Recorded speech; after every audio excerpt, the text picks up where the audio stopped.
Oh, and he freezes up again. So I'll say hello, everybody. Welcome to Shop Talk Live. I'm Roger from Roger's Shop. There's Rick up in the corner from Rick's 2 Cents and Steve from Steve Makes Everything. Hi, all. Rick's having a problem freezing up tonight because it's so cold here in Illinois. So you really need to run an Ethernet cable. yeah, he froze up again. My words were timed. Ethernet cable, man. Ethernet cable. Yeah. I heard you fine. Hold on, let me see if I drop my resolution to make the difference. That fiber's even better.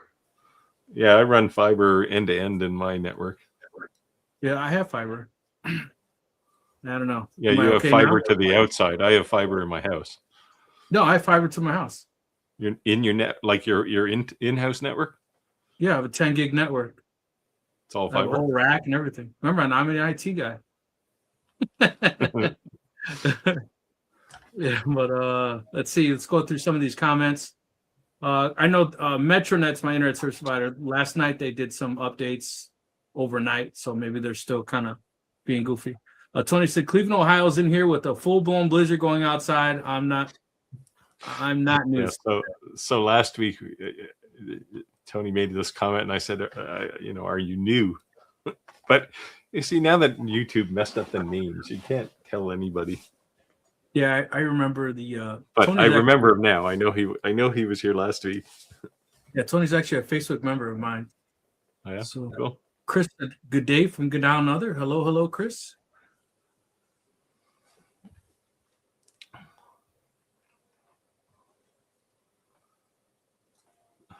Fish Lake, Indiana. Arrived to hear the words of wisdom. Boy, he must have called into the wrong live stream. Yeah.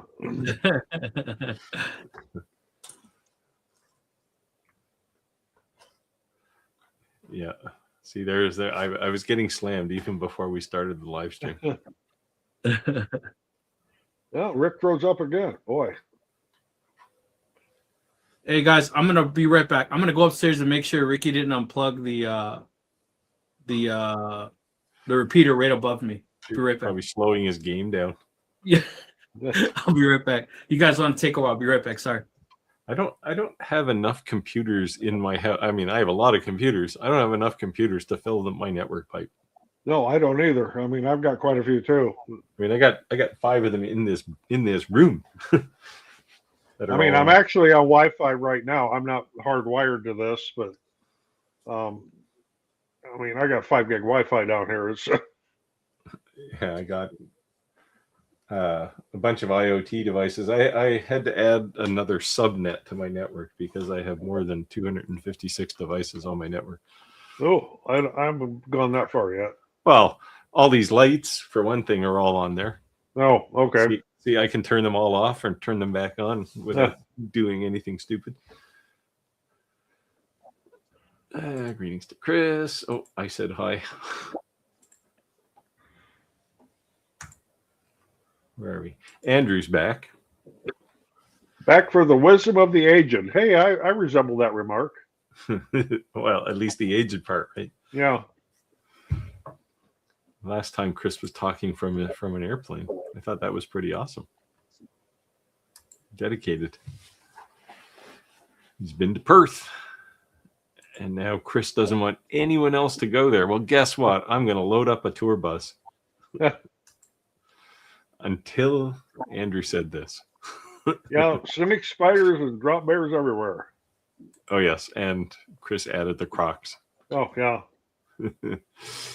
Not my jam. I have no crocodiles where I live, no alligators. I do have some Crocs, but I wear them on my feet.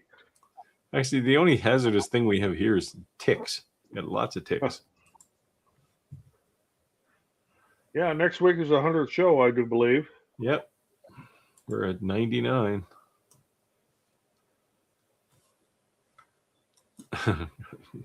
Coffee IV. Yep. Oh, yeah, he gets to drink coffee because it's morning for him.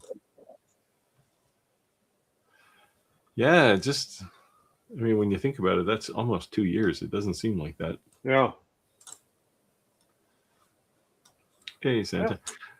So I saw your picture you of your sign you created, and I was going to post one for you Let me see if I can find it.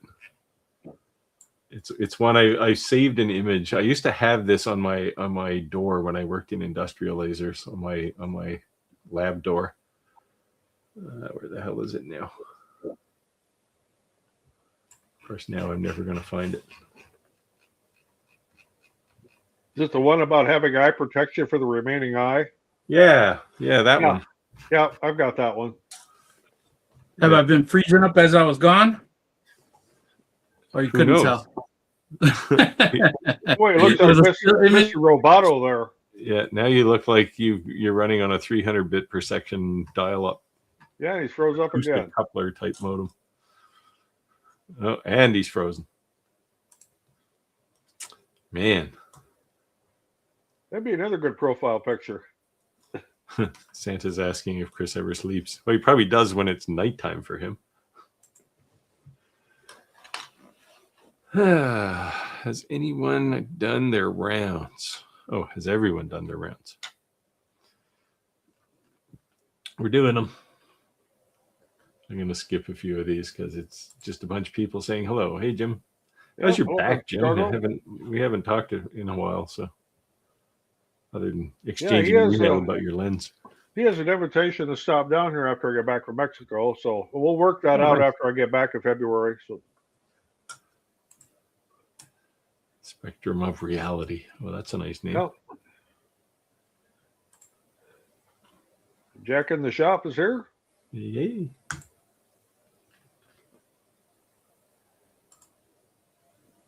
Torrenting. Yeah. That could be what little Ricky's up to right now is torrenting. Sorry, guys. I don't know what's going on my internet.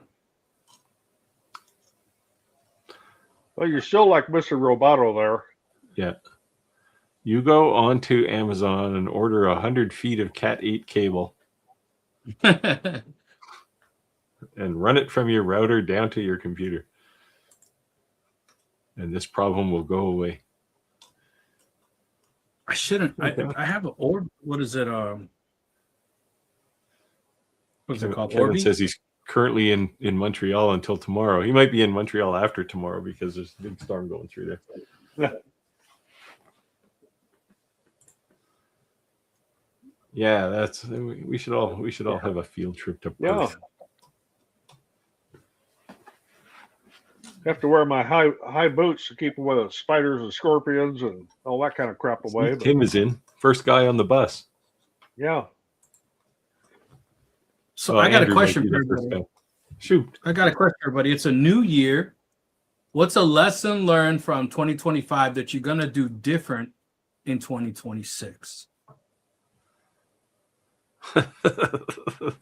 That's kind of a philosophically Did I deep break? question. Did I break up, or did you hear what I said? No, we got it.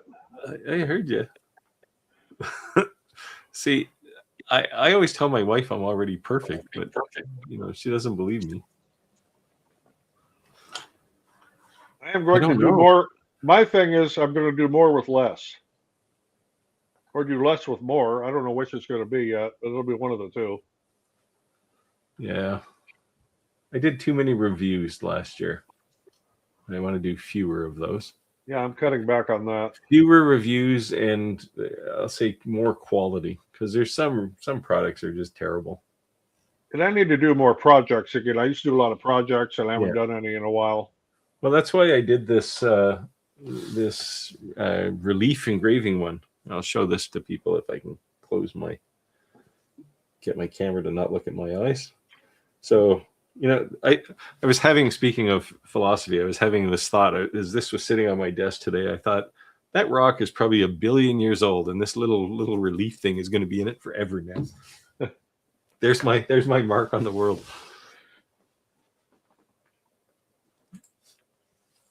Kangaroo repellent. I don't know that they attack much, do they? Or well, I don't know. They got pretty big feet. They always have those boxing kangaroos, and they kick the crap out of people. Yeah, I've seen that. Grab them by the shirt and then kick them. Yeah.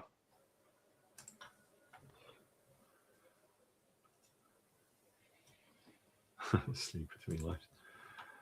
Santa says, Steve, giving the 3D printer a break tonight. Why? I'm practicing with the F2. How do you like the F2?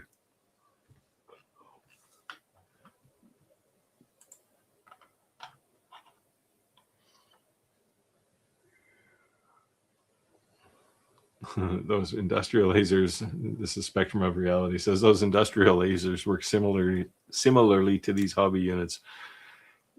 You did that at some production facility on the East Coast.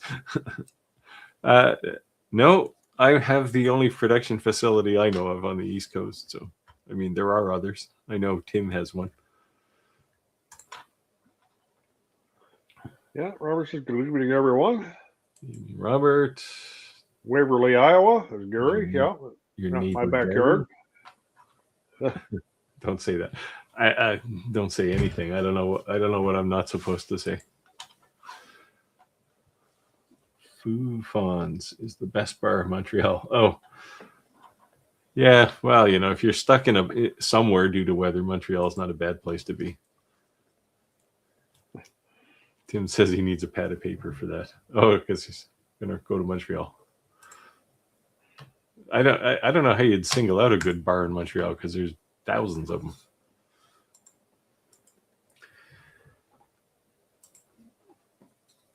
Tim says you better have a big house. Well, I do have a big house, and I'm the only one in it now. So, well, I think he's talking to Chris because we're all going to Chris's house. Okay. For a bottle of Australian beer and. Well, as long as it's not Foster's. Yeah, Vegemite sandwiches and some kind of Australian beer.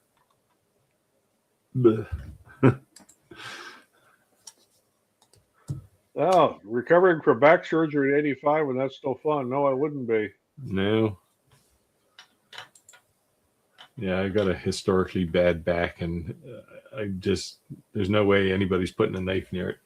It's not, it's not that bad. Every time I think about it, it's like, no, it's okay now.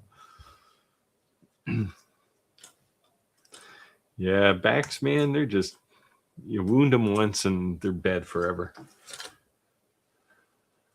Chris says for 26, aiming for a UV laser.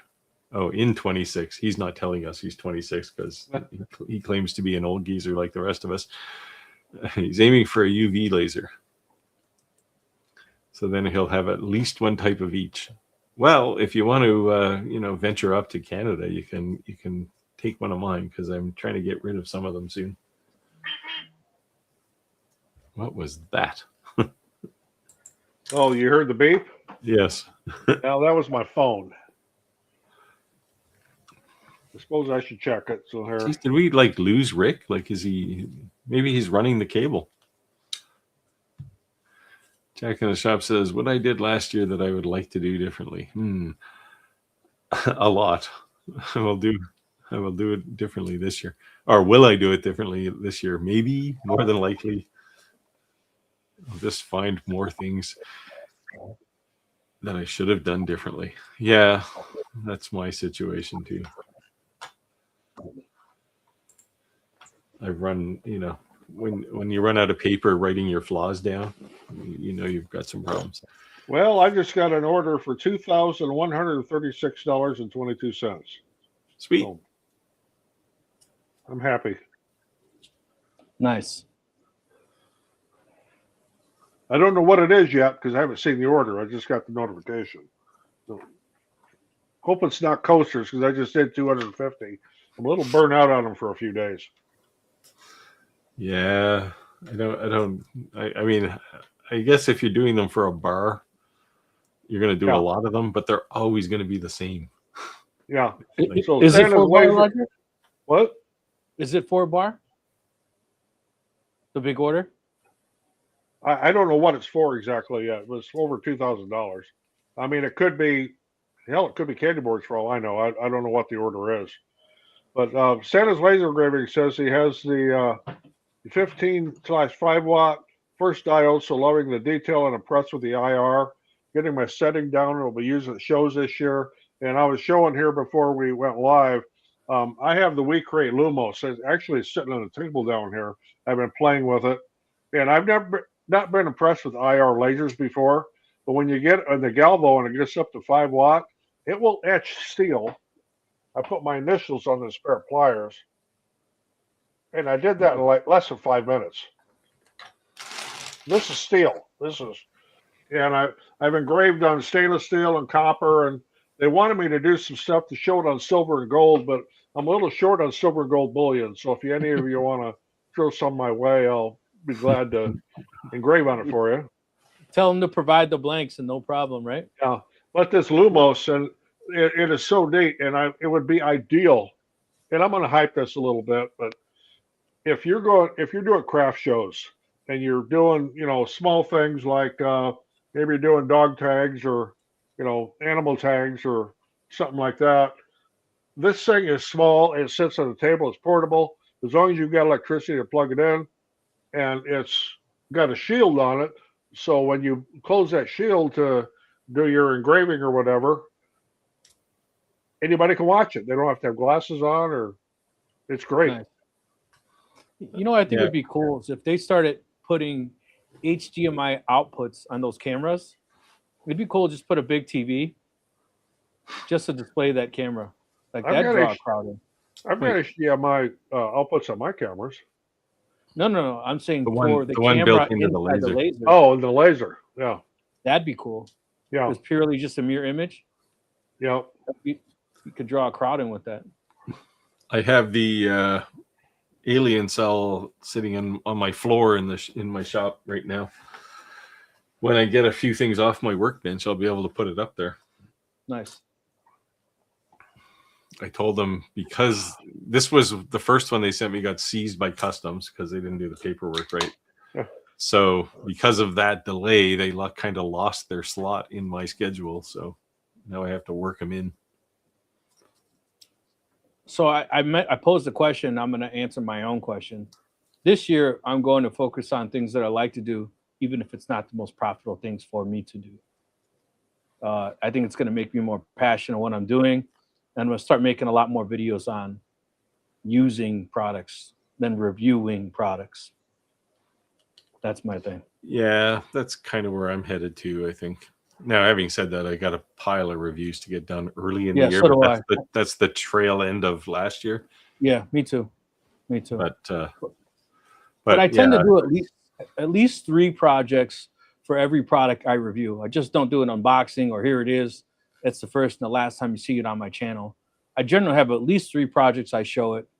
And then you see more of it if it kind of sticks around in my shop, right? And it becomes a tool that I normally use versus a laser or another product that we give away or I sell, just being honest. But yeah. Oh, and I was right on, I guess, what I might be getting for Christmas. I got it. It's the Insta360 for the phone. Oh. So the reason I was saying that is because we talked about how do you do CNC footage. And so I have the Insta360 camera that I'm on right now, the webcam. I have the Insta360 action camera. And it was just like, you can't use audio. You're in front of the thing. It's just hard, right? Do I put a GoPro on the CNC to follow it? So I'm going to try this. And then I'll probably dub over the audio. So we'll it's just it's a fancy gimbal, right? Yes. So you have to mount it somewhere and then tell it to follow the. Yeah, click on something and let it auto track. Yeah. Yeah. So we'll see how that works out. How much are those? I I don't could know. probably use one of those. Anything Insta360 is not cheap, I'll tell you that. But it's pretty Anything good. is not cheap right now.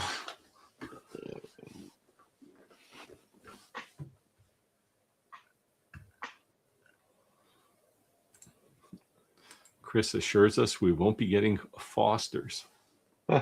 Yeah, we only make that for visitors. That's the same thing when I go to Mexico. The natives down there don't drink Corona. That's what tourists do. Yeah, tourist beer. Actually, it's not too bad, Steve. It's $109. Oh. And then there's extra for this tracker thing. It doesn't auto track without it. Oh. So that's Well, not yeah. too bad. The tracker would be something I would want.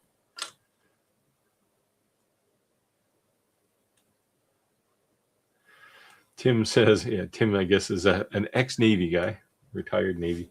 He was stuck in Montreal in '84 when his ship was in refit for 6 months. Wow. You were stuck there for 6 months? It's $179.99 for the Pro with the tracker. That's what I have. That's not too bad. That's reasonable, actually. Yeah. It's not too Yeah, bad. Chris says he's 26 years old for the third time around. I got to start doing that. So what'd you guys get for Christmas? I don't know. We don't generally do too much Christmas anymore. I mean, the problem. I mean, we both had good jobs when I was working, and it was just like anything you wanted, you bought it yourself already before Christmas, right? So Here's my most comical gift. These nuts. It's M&M. I got a bit of chocolate. Oh, geez, we lost him again. Yeah. You got to give him credit. He freezes at all the right times. Oh, back. I don't know what the heck happened. Yeah, but my sister-in-law sent me that, so I thought that was hilarious. Well, because my wife passed just before Christmas, there wasn't much of a Christmas thing here. So, Yeah, I apologize, and sorry for your loss, Roger. no, thank you. We have to get together for a beer sometime soon. Yeah. Come down to Mexico with me next week. I'll buy you several of them. If I could swing that, I'd probably take you up on that offer. Yeah, for everybody watching, for the next 2 weeks, I'll be doing this from Mexico. So. It might be a little weird, Roger, if we're in the hot tub together being live. As long as we're on opposite sides.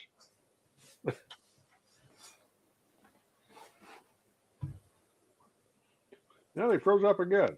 Boy, it must be cold up there.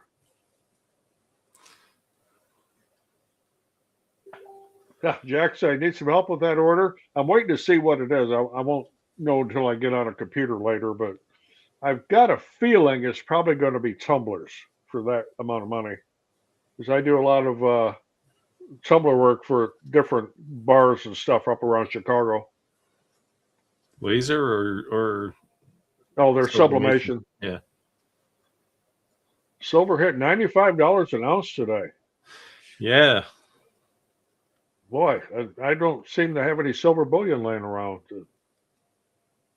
See, I use it to get myself up to the camera, sitting on the big pile. I saw a bunch of people going to resale stores and buying all kinds of like candle holders, you name it. Yeah. And they're looking for the silver stamp and they're selling for like $2 and they don't realize like penny weight, it's actually worth a decent amount. It's pretty crazy. Yep. It's I heard the biggest export from the US in 2025 was gold bullion. Yeah. Well, Santa's saying he'll call Yukon Cornelius and see if he can find me some. We're talking about gold bullion here. What are you drinking tonight, Roger? Dihydrogen monoxide. Water? Yeah. That's the chemical name for water, if anybody wanted to know. Yeah, most contacts and switches in industrial and commercial good switches are pure silver. Yeah. Solar panels, lots of silver in solar panels. Yeah. Kevin said he's heard good things about the alien cell. I've heard good things too, which is why I was interested in trying it.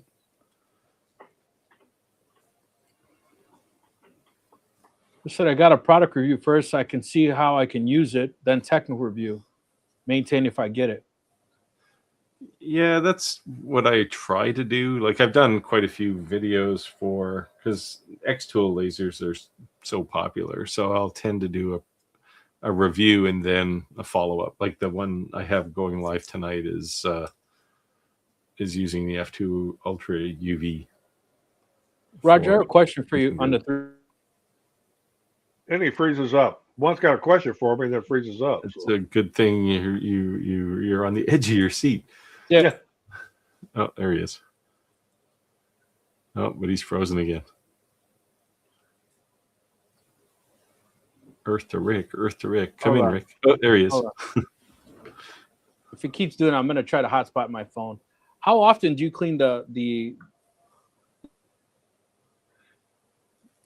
I think he's going to ask how often I clean the rods and the 3D printers. Oh, Usually about once a month because I use them so much. I do it whenever the machine tells me to clean it. What about the yeah. actual bed itself? I don't use. I have had no reason in the bamboo printers here to use any glue on the print on the bed. So I have not had an adhesion problem at all, with the exception of once. But I think that was user error on my part when I was doing the slicing and designing. But otherwise, I don't. If I do need to clean them, I'll take them up and wash them in the sink and dry them off. And You see that I've had some lifting issues, so I think it's time to clean it. now, when you get lifting, it's bed temperature.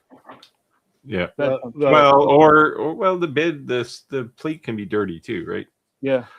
Get some Dawn dish soap and Yep. soap it down, then use some alcohol and clean whatever's left of the soap off. It was like if you leave running soap on, it'll peel the stuff right off.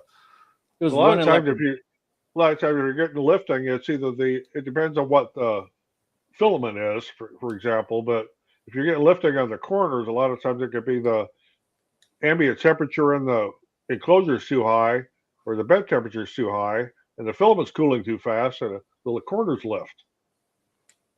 Yeah, it's, but the PEG settings on HVAC. the settings on High the bamboo are pretty Yeah, default. those right? are. They're pretty right on. Yeah. Second time with that print, same thing. And I'm like, you know what? I think I just need, it doesn't look dirty, but I just think I'm going to try cleaning it. But I've been doing pretty good as long as I keep that pretty clean. So I was just curious how often you do it. It's seldom. If I start having some issues or I see some crap on them, of course I use PEI plates on all my printers. But if Yeah, I see something, I'll take it up and wash it.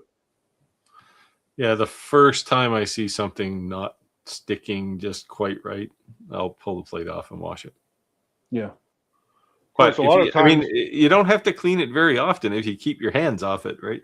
yeah. Right. And then with me being pretty lazy, if I'm seeing something's not quite right, I just turn it over. Yeah. There you go.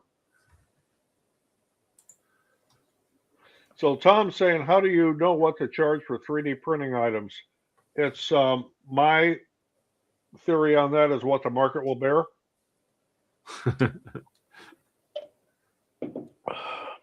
I think it's I hard do to judge not- because it's kind of an offhands job, right?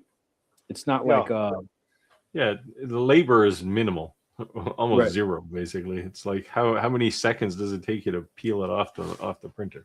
But if Right. you have the time involved or you designed it and then you went through all the prototyping and everything, you need to you need to make it worthwhile. Yeah, if Yeah. it's design time, that's different. I charge differently for design time than I do for machine time, like labor on machines. Yeah. I think if you get at least 5 times your material, you're pretty good, don't you think? 5 times, I think you'd be doing real well if you could get 5 times your material cost. That's what I've been doing. That's what I've been charging. Yeah. You know, these chains I've been printing, they're like, what, $1.03 something? I'm charging $35. Well, that's 10 times. Well, at least 5 times, I'm saying. No. Yeah. Yeah. Well, you have to cover. It's more than material, right? You have to cover power and Yep. And wear and tear on your equipment. the whole thing. So Chris is saying I'm currently testing PoE, that's power over Ethernet, if anybody doesn't know, and PTZ security cameras for my sheds. I'm on a PTZ camera, but it's not a security camera. yeah, all my cameras are PoE. It's way more reliable than wireless ones. Well, I've gone with solar wireless on mine. Nice. Yeah, how do they work? Oh, I've had no problems whatsoever. Yeah, Jack said a 14 port PoE switch, so there you go. Yeah. Nice. Tim saying got paid $75 a day for food. Mickey D for $10 and $65 for the bar, and that was each day. Those were the good old days. We used to, when we travel, we used to share hotels, so that way that we both could bill for hotels, and then we'd split it. That's how we made extra cash traveling. Well, last Saturday night I was at a local bar here for the where I go all the time. I even bartend there. I was there for the Bears Packers game, and that was a wild night, of course, because the Bears did win in the last seconds, literally. But at the end of the night, I told JJ the bartender, I said, "Okay, what's my tab?" He says, "I'm going to be kind since you got a $100 bill." So good time was had by all that night. Nice. You know, but something to be said about small businesses who recognize regulars. Yeah. That's what keeps people coming back, you know, like time after time. And that's for restaurants and all small businesses as a whole. Like everyone has a local Ace they go to. You know, you could go to Home Depot for a lot cheaper. But Ace is like when you need something, you know they have it, right? You're going to pay more, but you know they have it. Ace is a place with a helpful hardware man. We have one of those here. I'm just a little annoyed that now it's like 15-year-old, 16-year-old kids. And I'm like, where's grandpa? We need some advice. He's going to tell you how to rig something up, you know? No Ace Hardware's here. So Richard says he's got a ComMarker XE 12 watt and ComMarker crystals, ComMarker STL in settings. And his crystals are cracking after a few days. Whoa. This is internal engraving. What settings do I turn down to change this? So there's a couple of things that can cause this. One is if your design is getting too close to the edge of a crystal, it will crack them. But assuming you've got the crystals, you've got the image scaled down properly inside the crystal, speed, it could make it go faster.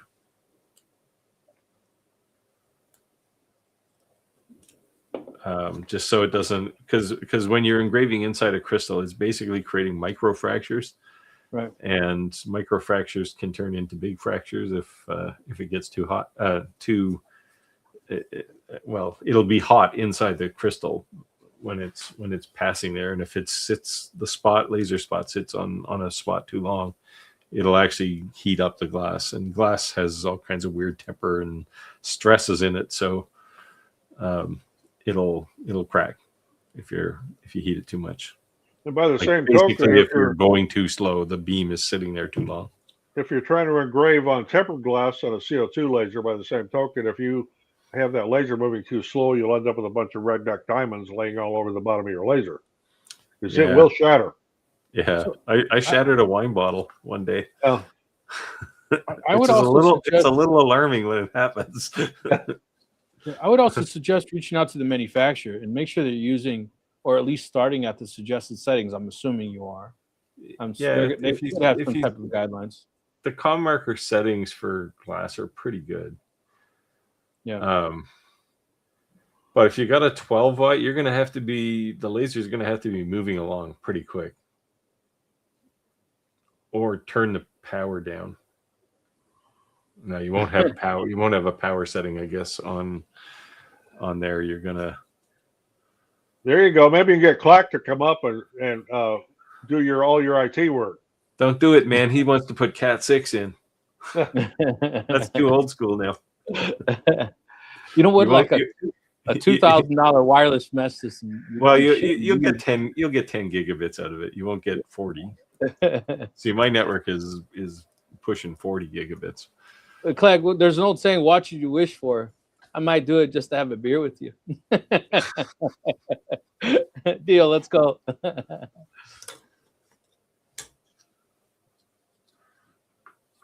Oh, okay. Here's a dad joke.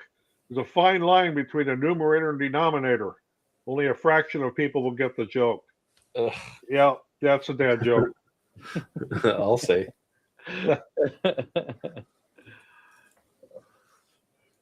What y'all doing to future-proof Rick with Cat 8?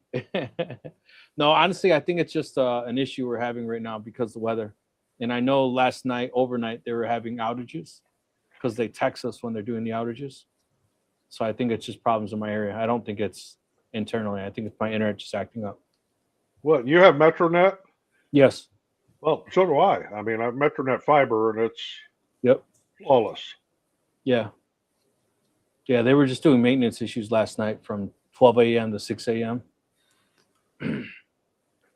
Yeah, we'll future proof Rick with Cat 8. Well, if you got fiber, you're like, yeah, 99% of ISPs can't keep up with speeds of Cat 6. well, yeah, it's not that. It's within your house, right? Like I mean, I have my server which stores all my video files, everything, and I can upload them from my shop, which is 120 feet away. Cat 6 would not be good for me. So MetroNet helped them bring their fiber from Indiana to Illinois, and they opened a store in downtown Oswego, the town I live in. And when they closed the store, they said, "Rick, do you want the rack? You help put it in." And I said, "Are you serious?" Sure. I said, "Yeah, sure." So next, you know, a MetroNet truck is in my driveway, and the whole rack, everything, they gave it to me. Like a 6-foot rack. Yeah, yeah. So Cooling it's like system, a lights, like 25 straight up 25U rack. power supply. Like it's a straight up like server rack. Yeah, so I'm all set Sweet. up. Yeah. Yeah, my all my video stuff here in my studio is in a rack. Yeah. So that was free 99. Uh-oh. Well, I know this is a little bit political, but it's funny. Says Chris is saying, my diet is not going well. When I see a cookie, it's like Trump saying Greenland. You guys. The only thing that I can say is the rest of the world has to really be giving us some funny looks. That's all I can say.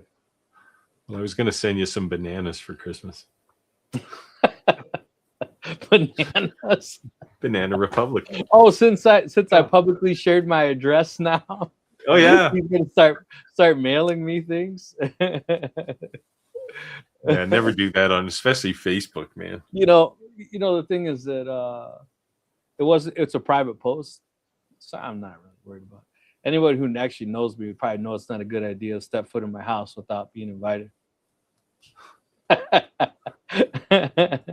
Not unless you want to meet the Lord that day. Tori said, I recently got a com marker 5-watt and it just stopped engraving or showing any preview. Have you had any issues like this? Unit's month old, waiting on support now. Just stopped. Like, is the blue dot gone completely? Is where on the back side where that switch is there a one of those inline fuses? The power switch for an Omni X is on the front. Well, do they have? You don't normally have the big toggle type switch. A lot of times there's a. Yeah, they don't have that on an Omni X. They have the power connector at the back. There might be a fuse in that, but I assume the power's up. Yeah. So are there any lights, like the lights on, so to speak? Like, at least it's getting power. Well, the most obvious thing is there'd be 4 screaming fans on the top of the Omni X. Yeah. So do you have any sort of response? Let us know. I guess that'll give clues of power issues or something else. Stupid question. You did take the cap off, right? Yeah, We've all done that. We've all done that at one point in time. So more than one of my fiber laser lens caps has a hole in it. Yeah. Just saying. It all happens. done it. It's like, where's the beam? Oh, there it is. Okay. Oh, wait a minute. What's that stuff dripping from the lens? Mm-hmm. Well, Santa's saying so far just clean with alcohol after each print, not used any glue yet. Texture plate on his AD5X has been great so far. Yeah, PI plates are great. I go a lot of prints between I need cleaning. Yeah, I just generally don't put glue on a PEI plate. Like even ABS. I mean, I printed this in the black is ABS. Yeah, I have the same plate. So I just got these, and what's crazy to me is they say PET G, you should always use heated plates. But why do they have PET G cool plates then? Why do they exist? Oh, you don't.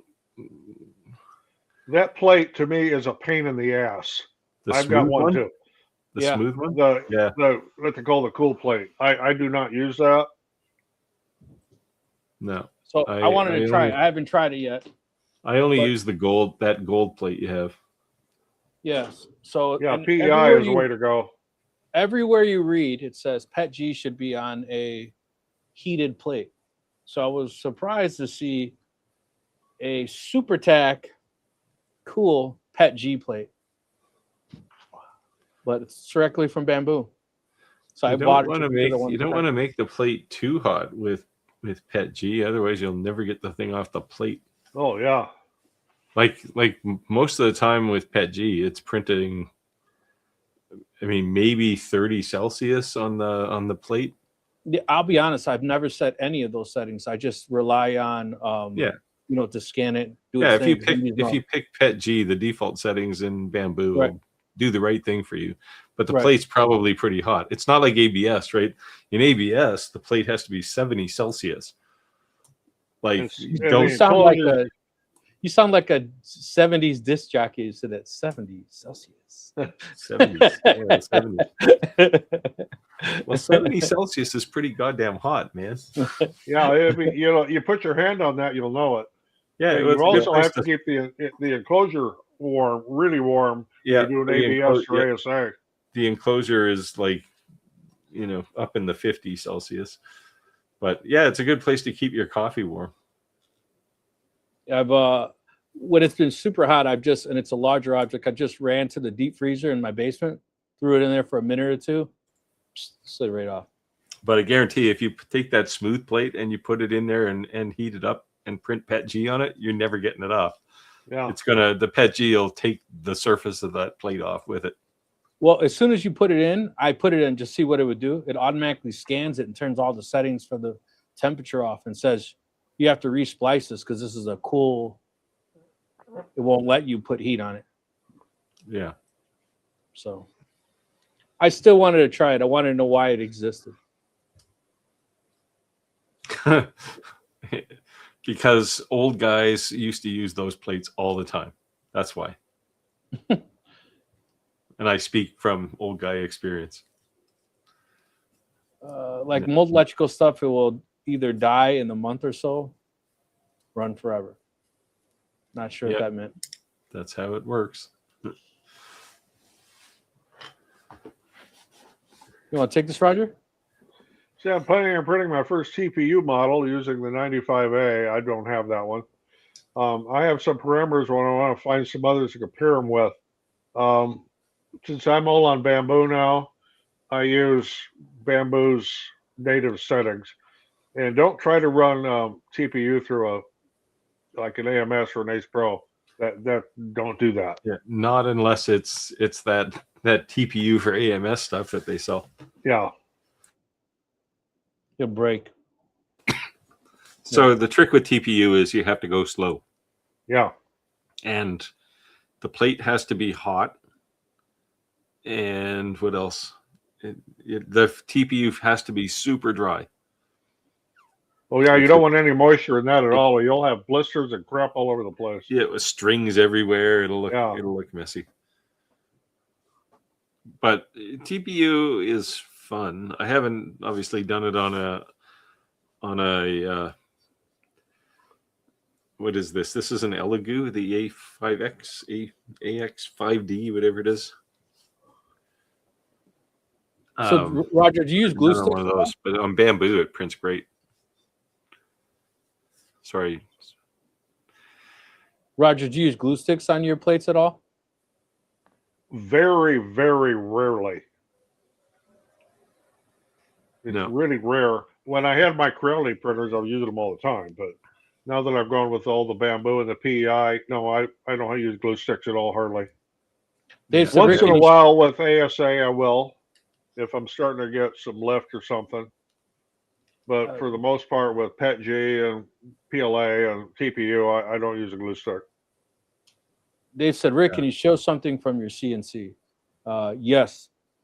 Sawdust. And just and you know, just to be completely transparent, just being honest. YouTube doesn't pay my bills, like by any means. Like I do YouTube because I enjoy doing it. I enjoy helping people, and like I enjoy doing it. So when we always say jump on the bandwagons, right? And part of the bandwagons is these holidays. So I've been really focused on pumping out some stuff to put some money in the bank, so to speak. Even when these items are free, they're not free. We say that all the time. There's a huge expense that comes along with setting up these products. I hit I hit 14.5 million views last year. So I'm averaging 1.1 to 1.15 million views a month. So it's pretty phenomenal. And I haven't put out a whole lot of content this second half of the year. My grandfather passed, and Roger knows when you lose someone, it kind of takes your momentum a little bit. I had some people kind of reach out to them, of our followers, and talk to them, and I just kind of vented on them a little, and I appreciate those who did do that. But I kind of needed that push, and it kind of, I tried making some content, and halfway through, I couldn't do it. I just wasn't in it, and my heart wasn't in it, and I could feel it when I was, just didn't feel real and realistic. I wasn't in it. So my heart needed to heal a little bit, and I'll be back, and I'll be back strong. So be ready for a ton of content, but just being honest, being transparent. So Richard says, yeah, I mentioned that there was no power setting on an OmniX. So yeah, you want to change the dwell time. If you reduce the dwell time, you're probably okay. The default settings in ComMarker Studio are probably the default settings for a 5 or 6 watt UV, not a 12 watt. So chop the dwell time in half. Find a scrap piece of glass crystal. You'll probably have a bunch of them now, and and just practice with different dwell times. So Jocelyn Jones is saying, "Good evening, everyone. Had an interesting week sitting as a juror on an attempted murder trial." Yeah, that could be interesting. I've done jury duty before a few times over the years. I got called once, and well, twice. The first time I was out of the country, legitimately, not because they called me, but the second time I was ready to go, and they said, "Oh, don't bother. We've settled the case." It's like, okay, I'm happy. I don't have to take time off. So I've only ever been in a courtroom once, and I was on the right side of the courtroom, not the wrong side. Torque says it's getting power, but there's no marking on the paper. It barely shows up a light brown mark. I was positioning a piece to mark using preview, and it suddenly died and never came back. So if it's white paper, you're probably not going to get a lot of marking on it. Do you have any, black paper or black business card? Try that. And you do have to make sure the thing is in focus. It's got to be perfect. UV lasers, the focus is everything. So make sure it's in focus, like measure it. Don't rely on any autofocus. And use something black. Wasn't it Clack that was showing that how basically if it was out of focus, it did nothing? Yeah, I mean, we're talking millimeters, right? Like if it's a couple millimeters out of focus, a UV laser is useless. I thought I remember him showing that one of his videos. He might have. Yeah. Clack, comment if I'm right on that. Something about being out of focus and not actually doing anything at all. Well, Chris is saying, "Got a faulty PEI plate, warped after one print. Looks like it was hit with a flamethrower." Oh, wow! I've never had a PEI plate warp.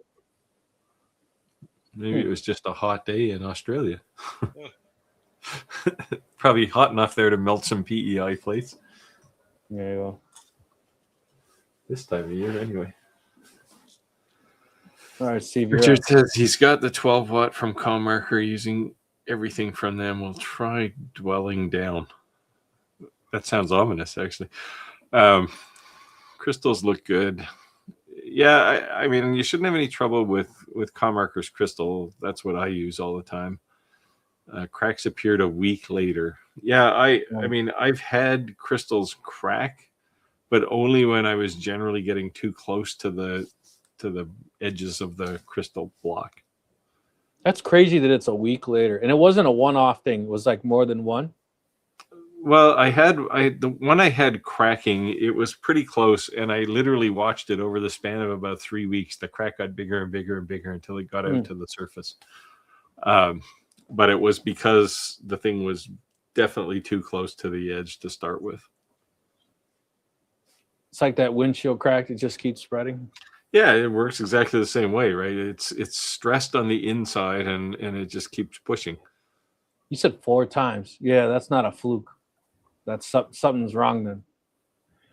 Yeah. Yeah, I remember we were driving back from Mobile, Alabama one year, which is about 1,000 miles for us. And while we were just leaving Mobile, the windshield of our van got hit with a rock, left a rock chip and a little crack. Well, by the time we got back up here in Illinois, it was cracked all the way across the windshield. We were just watching it grow all the way through during the trip. Yeah. Heating and cooling does it. 20 millimeters inside. Well, that should be lots of space. Huh. Yeah, try it. Then you must be hitting it too hard, because, I mean, you're basically creating microfractures, right? So the glass is getting pretty messed up on the inside. And if you hit it really hard, those microfractures turn into mega fractures at some point. I would start with the one you already cracked and stop racing all your blanks and start backing it down on small test pieces. That's the same thing about manufacturers' suggested specs. They're suggested. And then that's the other thing about blanks, right? Like, especially glass, there could be slight variances, right?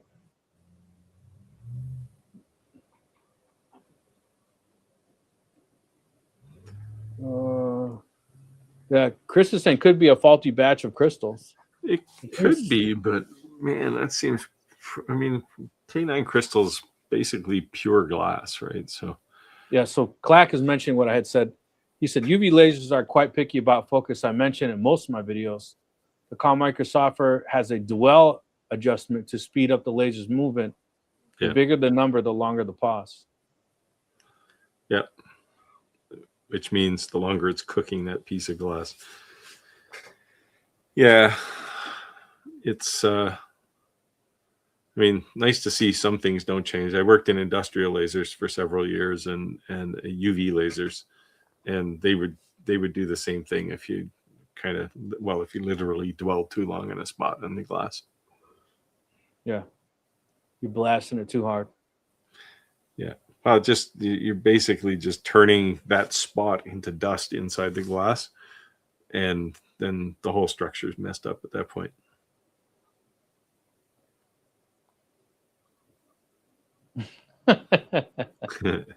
Yeah, it's not glass for dogs. Yeah, it's a I don't know if it's a quality standard. It's a purity standard in the glass for sure. I mean, I guess by definition it's quality.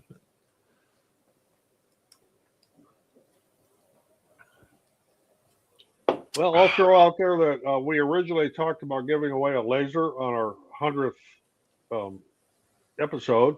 Unfortunately, that's going to happen while I'm in Mexico. And also, unfortunately, my world got turned upside down in December. So we will still be doing a laser giveaway here, but it's going to end up being in February. Better late than never. Better late than never. Yeah. Can't complain. So what kind of project are you working on lately, Roger, with the 3D prints? Anything new? Actually, it's a weird... Oh, there's one laying on my desk here. Just a second. I got an order for these. It's a weird thing. Pencil holders. Oh, I seen those. Those are so cool. Yeah. I seen those. Yeah, I think they're cool. Looks pretty neat. So my son said to me something so funny. His kindergarten class grew so big that they put him in a different kindergarten class. And he came home all upset. And I said, what's wrong? You don't like the teacher? He says, well, when they divide us, we're divided by colors. I'm like, okay. Well, in my old class, we each had our own little pencil thing in the center of our desk that was colored the color of our groups. She doesn't have any of those. We just have to put them in our desk. Can we print for the class one for everyone that clicks together? So I'm going to go down that rabbit hole you guys are talking about where they all click together. So I've also been doing some 3D printed challenge coins for a bar. nice. And this is one of them that says 1 minute sober. Come on, focus. There we go. 1 minute sober, one drink at a time. And the other one says, I was right. You were wrong. Come on, focus. There we go. So these have been kind of fun to do for the bars. I'll show this other one again here. I get it. There, it focused. So yeah, these have been fun, and the bars like them.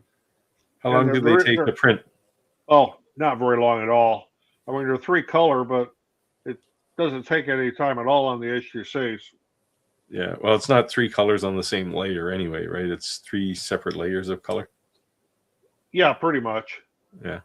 Well, the base layer is yellow, and then you've got red and then the yellow letters. So there's a blue in the center, but it switches ahead so fast that I can do a whole plate of them in just minutes. Yeah, the H2C, that whole color change, the whole nozzle change thing, I watch with fascination constantly. Yeah, I do too.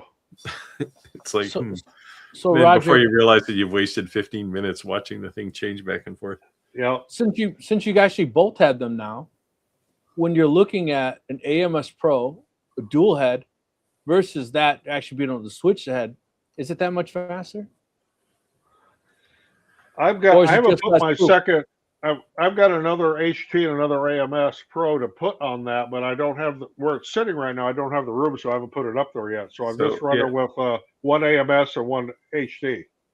So I have 2 AMSs, one on each nozzle, and an HT, which is on also on the right nozzle with one AMS. My HT is on the left nozzle, and it only runs support filament. Yeah, I'm probably going to do that too at some point. I forget what I was going to say now around it. The speed. So the nozzle, if you're looking at speed changes with, say, a snap maker, that thing changes instantly. Like it's seconds, like 2 seconds. Well, it's less than 5 anyway. So you don't get that kind of speed because you have to wind the filament in and out of the AMS.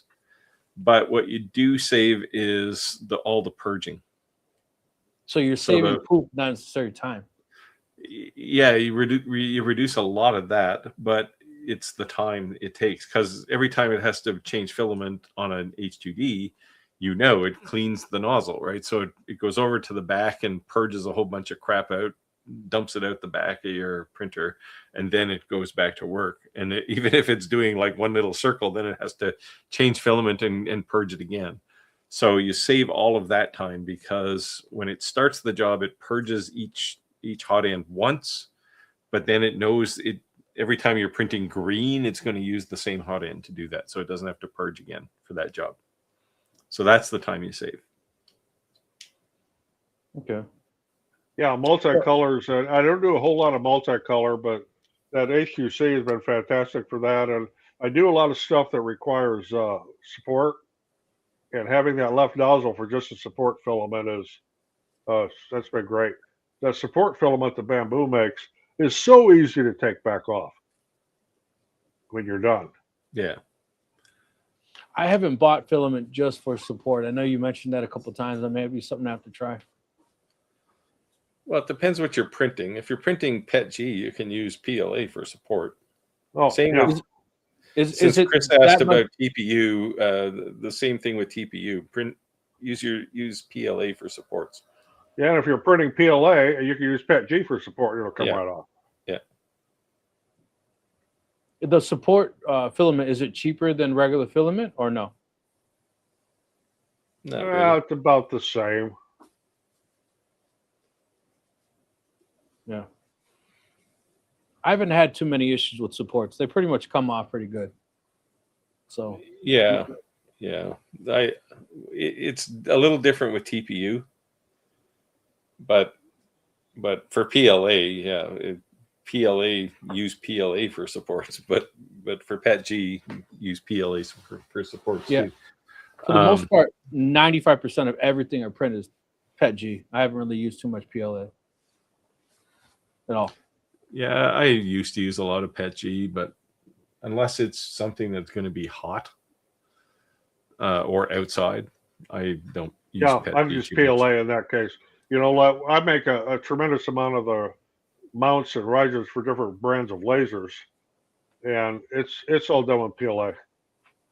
It's just not going to be outside. It's it's not going to be hot. Well, Rick froze up again. Did I?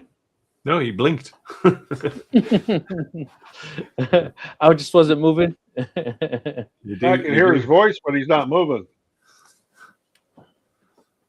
So Justin Jones is saying, if I print ABS, should I use 100% infill for CNC clamps? I would go at least 80%. Yeah. I don't Well, think yeah, 100% is necessary.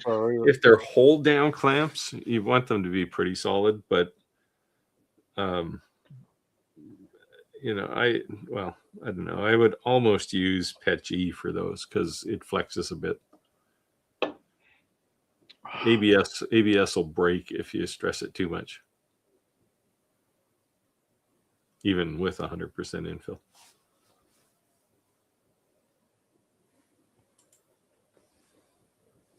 Yeah, Rick has a massive audio sync issue. He's got some network issues up there.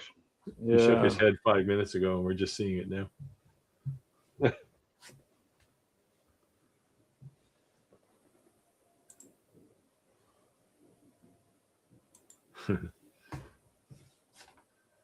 So what are all these printers that print various types of plastic filament, or are they specific? My Bamboo Lab printers will print PLA, PETG, ASA, ABS, TPU. I'm leaving some out, but there's more. Print just about carbon fiber, wood fiber. What am I leaving out, Steve? Oh, geez. Anything that starts with P, any three-letter acronym that starts with P. Roger, have you used that wood PLA? Not on a bamboo printer, but back when I was using Creole printers, I used it with a hard nozzle. It worked fine. The stuff looks pretty cool. I just don't I have a don't market mind it. for anything. It's very gimmicky, but It's easy to paint. Let's put it that way.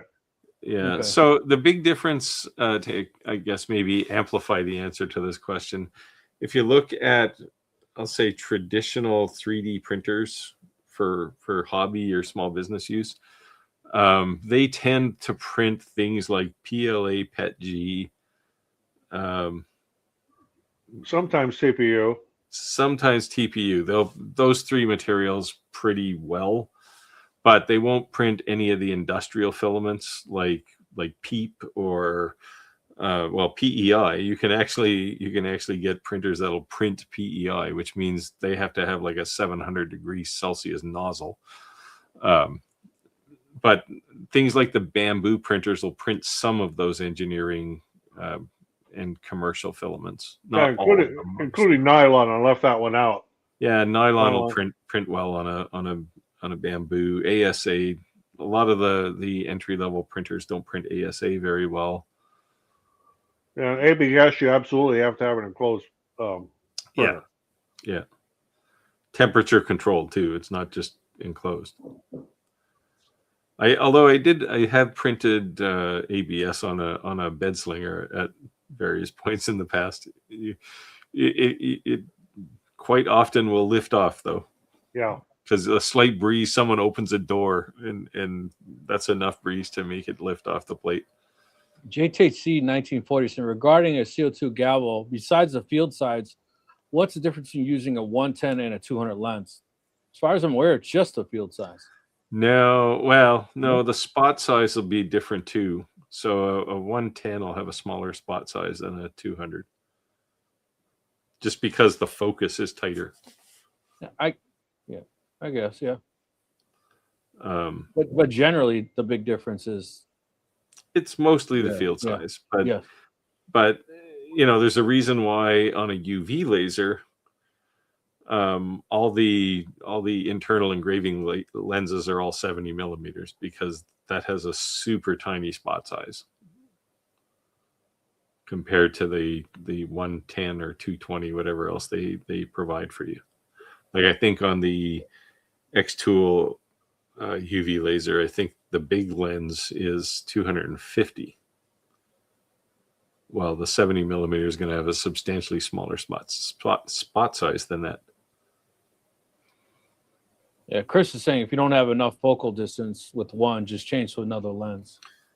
Yeah, but the reason that this is why the spot size is smaller, right? Because if the focal distance is longer, then the focus is like this. If it's a really short lens, the focus is like this. So the spot is really tight.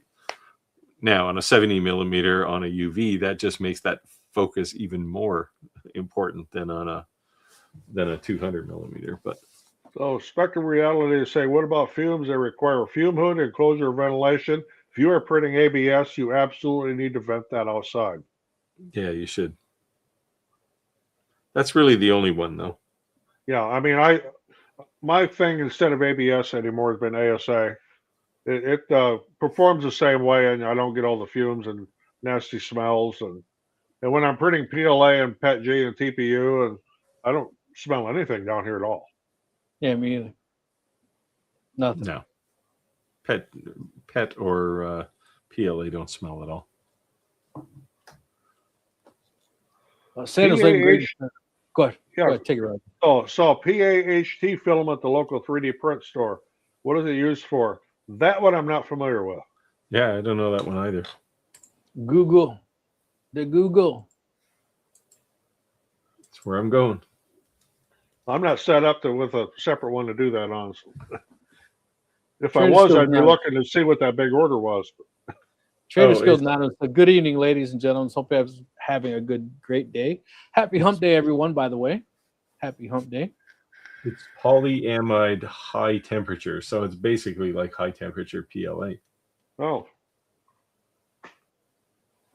I know everyone's going crazy over this filament at, what is it, Hobby Lobby? Because they offer the 30% coupons off. So they're saying I haven't looked at it yet. We have a Hobby Lobby here. I haven't been over there to take a look. I literally see it on Facebook. They're like, it's there. And they say within 5 minutes, it's gone. Everything. They say it's just as good as the bamboo stuff. And with the 30% off coupon, that's a decent savings. Bamboo stuff is just okay. What makes bamboo filament good is that there's not a whole lot of variation in diameter. Yeah, that's my big thing. It's consistency. So I've had a few, especially like the Amazon Basics brand. If you get some filament that's a little bit undersized, it'll still go through your extruder. You get one that's a little bit oversized, you got a clog. Yeah, I may be getting a filament recycler. Everyone thought that's why I posted that picture of the scrap 3D prints. They thought I was pitching up for a Creality. I'm like, no, it's a legit question. So you're getting one of those? Yeah, I think so. Let's go. I see a lot of people selling the poop, and they're actually using it for molds and things like that. That's cool. It's good. You melt it and use it to make molds, and you don't need a 3D printer for that, right? You just throw it in a pot and melt it. Right. And then pour it into a mold. You get $10 for a box is better than throwing it in the trash. Well, anytime you can keep it out of recycling, it's a good thing, right? Or out of landfill.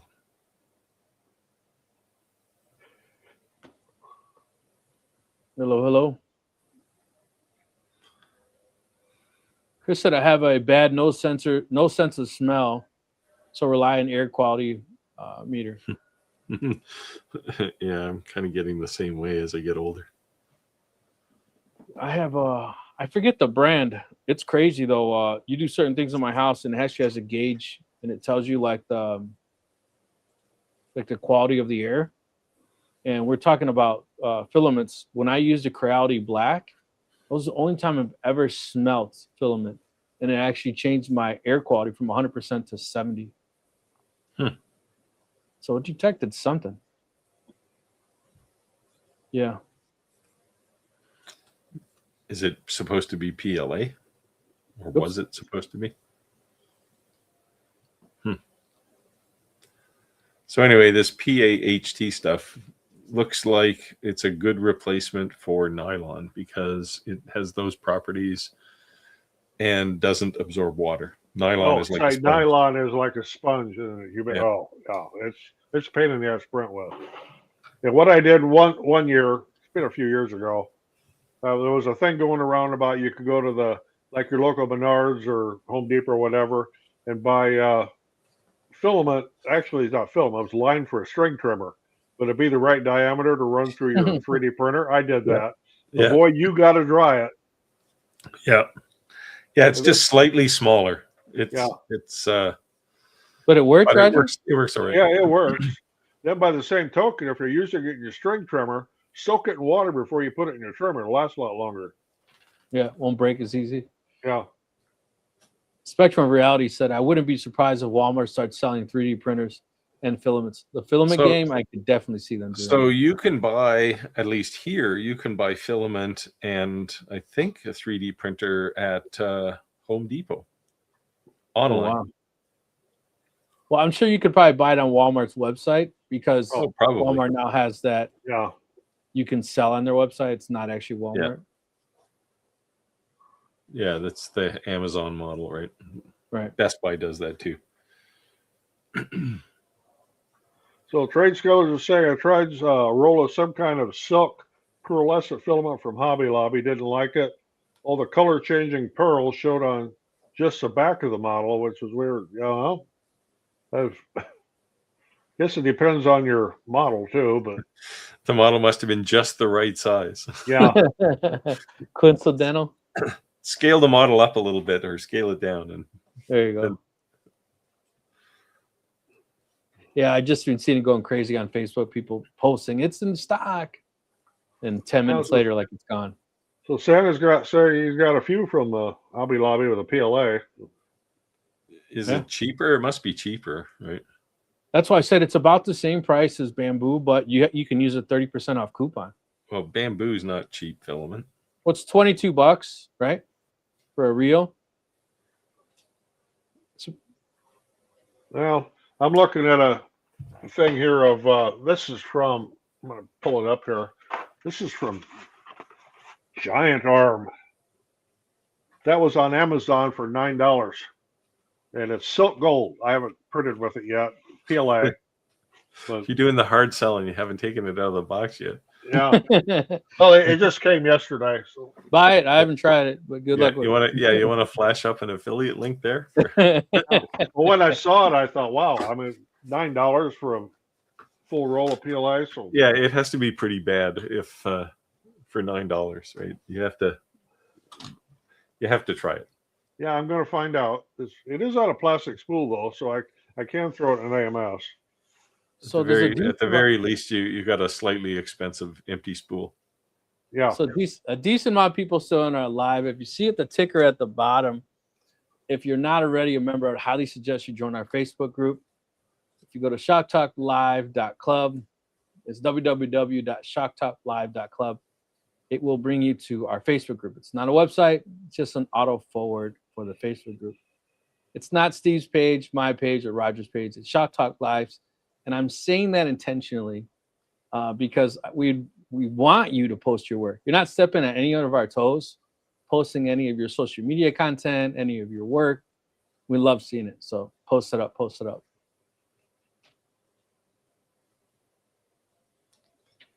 Santa's Later Grid said, I got a few rolls for $13.99. See, $13.99 plus the 30% off. That's pretty. Yeah, that's a pretty good price. Yeah, that'd be a good price. Say when I buy, of course, when I buy bamboo filament, I buy so much of it at a time. I get a huge cut Right. rate on it. Unfortunately, all the bamboo stuff I bought, I haven't bought any refills because they just didn't have any in stock. And so I wouldn't mind trying. That's why I asked you the last time we were actually on live together, how was the refill? I signed up for that. Email me when it's available. That's a decent savings to do the refill versus the roll. On bamboo filament. Yes. Yeah, I mostly use refills now.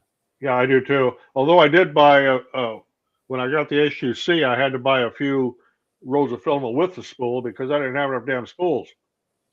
Yeah. Well, yeah. I got a box of 18 rolls of filament from bamboo. They were almost all refills. The ones that weren't were because they didn't have, it wasn't available as a refill. Yeah. Yep. So if you don't mind me asking, Roger, for the HTC with the AMS Pro, what are you out the door with without material? What was that? What's your out the door cost for the HTC Pro with the AMS Pro? Well, with what I bought two AMS2 Pros, two HTs, the H2C with all the extra bells and whistles and goodies and hot ends, and then I bought some filament with it too. It was $3,200. Okay, so I bought about the same as you, and I'm about $2,000 more. So, yeah. Yeah, the H2D came down in price actually when they released the H2C. Yeah. H2C is roughly the same price as the H2D was when I bought mine. And now the H2D is, I don't know, $400 or $500 cheaper. Yeah, I bought 2 extra heads, a bunch of filament because I had nothing, obviously. And I bought all on rolls because they really didn't have any of the colors I wanted on refills. And I had no refills to use. Yeah. But I think the H2C is around $3,100 Canadian, which is like, $20 US, right? Chris said, put up detour signs away from Hobby Lobby so they can't get it before it goes out of stock. I'm telling you, like, I didn't realize so many people 3D printed in my area until I found my town's Facebook group. Like, somebody take a picture of the literally the shelf and they're like, it's in stock. And then like 15, 20 minutes later, somebody go, damn, post another picture, they're gone. And there was like 100 of them. You know what I mean? Like, either someone's just buying it all or there's a lot of people buying it. But see the H2C here, the H2C AMS combo is $3,150 Canadian. It's not bad. Which is, I don't know, $2,500 US. Yeah, but you start adding another AMS to it, another HT, and then the extra hot ends. Well, the full combo, which has 2 AMSs, is $3,800. Yeah, that's what I bought. And then like I said, I added a bunch of extras to it and spare parts. And yeah, I got an extra set of hot ends. Yeah, you know what? I had this thing go bad on me. But it was acting up like right away. They kept like jamming up on me, and there's not really much to this thing. Yeah, it's just the merged yeah integrator thing. Yeah. So I emailed them and I was like, hey, this thing's acting up. Like it finally like broke apart. I had to like zip tie this thing to hold it in. And they're like, oh, that's a consumable part. You should have to replace it every month. I'm like, that's ridiculous. Every month? Yeah. Wow. I was like, that's ridiculous. There's absolutely no way. Like, there's no way. I'm like, I haven't had this a month. To me, that's a non-wearable part there. It shouldn't wear. So look on Maker World, you'll find people who've designed versions of those things. Yeah, so I emailed them back and I said that I don't think that's right. I haven't even had it a full month, you know what I mean? And it like pretty much the third day started acting up, and then it finally broke, like sprung open. So then they said okay, and they mailed me one. But they didn't want to immediately send me one. They said it was a consumable part. I was surprised. So Spectrum Reality is saying, is it sold by weight, like welding wire or length? And does the software give you an estimate on how much you need to complete the project? PLA is sold basically in 1 kilogram rolls. or all your filaments are basically a 1 Yeah. kilogram roll. And yes, the slicing software will tell you how much it will consume. In grams. Yeah. Yeah, in grams. So You have to do some math, but a key point to what Roger said about the 1 kilo, when you're online and you're bargain shopping this filament, be careful, because sometimes when it's real, it's way cheaper. It's because it's not the same size roll. I saw Oh, that yes. half rolls. yeah, And they almost got me. And I was like, You see 500 gram. Yeah. I've seen some 800 gram rolls Yeah. too, and it's like, well, if you're Yeah. on Temu, they actually have 250 gram. Why Yeah. even Yeah, bother? what's the point? Yeah. Yeah. but that's how they get you. Someone didn't read that description. They're not lying. You didn't Yeah. read that description. Yeah, And I will say, 200, at 250 grams, there's more plastic in the spool than there is on the spool. One of the nice things with the bamboo filament, when it's in your AMS, the software will actually keep track of how much filament you have left and kind of show it on a gauge. Yeah.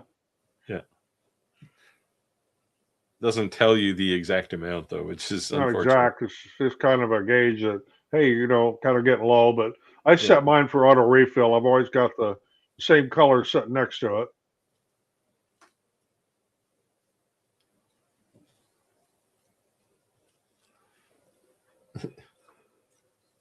Yeah, it says the H2S is sold out right now. Yeah, I'm not surprised. Because the price of that dropped too, right? Recently. I think they're still recovering from Black Friday. Like everything. I went into the bamboo store after Black Friday, and everything was sold out. All the lasers, all the filament, half the spare parts, everything was sold. So the H2C is the new one, right? That's the one where they're advertising with all the multiple heads. Now, from a print quality perspective, I think the H2D is actually slightly better print quality. I don't have that one to compare it to, but the H2C, I have no complaints with what comes out of there. Oh no, it's fine. But if you print the same thing on both printers, you can see the differences. It's subtle, but the H2D definitely looks better. But Chris is saying almost bought some 250 gram rolls, price just under the 1 kilogram price. Yeah, there's a trap out there for that. It's also on Amazon. You got to watch that. There's names for people that price things like that. Yeah. It's like the guy who went viral online for buying a DeWalt picture. On Temu, he bought a DeWalt drill and they mailed him the picture. Yeah. It's like $99. That's an eBay scam all the time too. Oh man, you know what? Yeah, I had some people asking me recently, and it's because I say this all the time. Should you buy stateside or should you buy direct manufacturer? And I'm going to say this, like, just being really honest, because we obviously have sponsors, but the reason you pay more for a rebranded anything is for the support. That's really the only reason you pay for it, right? And I'm not just saying that a manufacturer wouldn't support you, but you're not going to have a Monday through Friday, 8 to 5, 800 number you can call. They're 13-hour difference. You're going to jump through some hoops to get support. Not saying they won't, but that's the difference.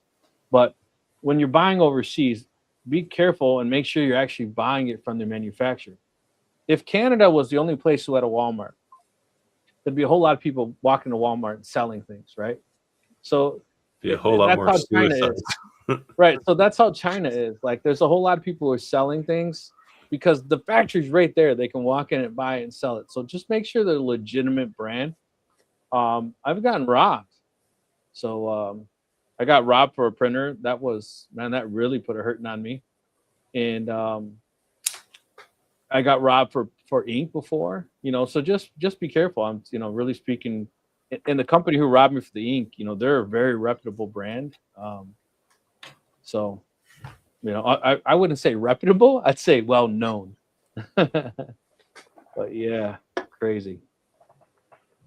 So when I say, it's okay to buy direct, make sure you are buying factory direct from a legit manufacturer, not someone posing as a seller, and they're not a real manufacturer. Yeah, Spectrum Reality is saying we've seen this with memory cards too, selling 500 megabit cards for the same price as 500 gig. Yep. Yeah, you got to look really close. Yep. So I've gotten from Amazon fake memory cards, Oh yeah, yeah. and it was from Amazon, and they're Amazon Yeah. Pro. 1 terabyte, the 1 terabyte, like the fast ones, they're expensive. And you stick it in, it's like a 256. You know, but Amazon, man, I have to say, like, they're solid. Like, I told them, hey, look at this screenshots, like, no problem. Didn't argue with me at all. But it's just crazy that they do that though, because everything on it said it was 1 terabyte until you stick it in the computer. Well, like I'm on all my cameras, I use SanDisk cards, Yes. and I always have to make really, really look close when I'm buying more of them to make sure it's not somebody selling counterfeit ones. Yes. Yeah. Yeah. I buy the Pro Extremes or whatever they're called. Extreme Pros. Yeah. Yeah. So it has a faster like read rate, Yep. right? Yep. Same thing. Chris said, I made my first online buy mistake in ages. Ordered a M5 Toro bolts when I wanted hex. Torx, yeah. Yeah. Yeah, I was looking at something the other day, and you know, it was targeted at North American buyers, and it was something you plugged in, and it was 110 volts, but 50 hertz. I don't know where in the Japan is the only place where they have 110 volts at 50 hertz. Because if you're at 50 hertz anywhere else in the world, you're at 220 volt. Yeah. And it's like, and then there's a whole bunch of comments about how the thing didn't last long. Well, no, because you're running it at 60 hertz. There you go, Steve. Looks like you missed out on something up there in Canada. Wow, that's a good price. Where was that? Steve wants it. What if they got 500 more rolls? Look, people are laughing. They're like, you're gonna start that mad sale, like I said. Rush into the store. Let us know if you have any questions. Let us know in the comments below. Appreciate it. Sunlu filament's pretty good. It's basically the same as bamboo. Well, I watched a video here. It's been, I don't know, a couple months ago, I suppose, of somebody, I don't remember the channel or anything, but was touring the Sunlu plant. Yeah, I think it was the next layer guy. Yeah. And he like blurred out the other brand names on the other filament. But if you stop the video and run it frame by frame, yeah, you'll see some brands there that. Yeah, there aren't really the big manufacturers. There's really not that many of them, right? Yeah. Sunlu is the biggest manufacturer in China. So. Yeah. So what's your go-to or your by default brand, Roger? Mine is bamboo. Yeah, for anything serious, I'll use bamboo. But for things like black and white, because I use a lot of black and white filament, those I'll buy Sunlu. I do use Sunlu. Works and exactly. I do have some from Anycubic. It's fine too. Yeah. But for the most part, bamboo. The reason I'm sticking with bamboo is because I don't have any problems with it. I don't like problems.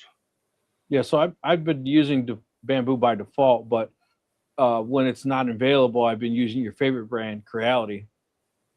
But the big advantage, I'd say, is that, man, we're so spoiled at Amazon, right? I can go on order Creality and it'll be here by tomorrow, 10 o'clock in the morning. Like, you don't have to have a huge amount of inventory in stock, you know? So I haven't had any problems with Creality filament. I've used it in the past. I don't have any here anymore, but I used to use it. I didn't have any problem with it. Yeah, it seems to work okay. So Spectrum Reality is saying you might be able to make deals if you buy in bulk or try to get into a bit of a local distribution yourself, especially if demand is that high and likely growing. Might be a good gig. Well, I'm old. I don't want to get into it, but yeah. Yeah, I mean, for me, even if I did like filament recycling, it would be just for me. Right. I'll take Great Lake- other people's old filament and make some weird colored filament that I can use for just general prototyping stuff. Yeah. Steve will have all brown filament because it's everything mixed.